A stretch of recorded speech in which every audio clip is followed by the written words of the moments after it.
అమెరికాకి ఇప్పుడు ఒక సవాల్ విసిరింది ఇరాన్.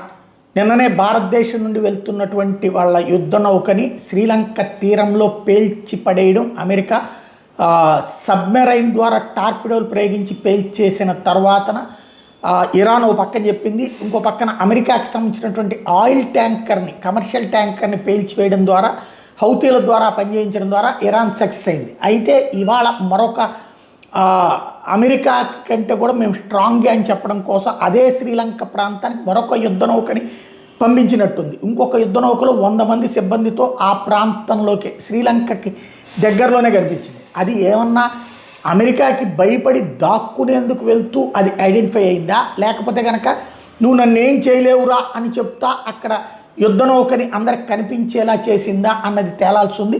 100 మంది సిబ్బందితో వెళ్తున్నటువంటి మరొక ఇరాన్ యుద్ధ నౌక శ్రీలంక పరిసరాల్లో కనిపించడం, శ్రీలంక సముద్ర జలాలకి దగ్గరలో కనిపించడం అన్నది అందరూ చూశారు.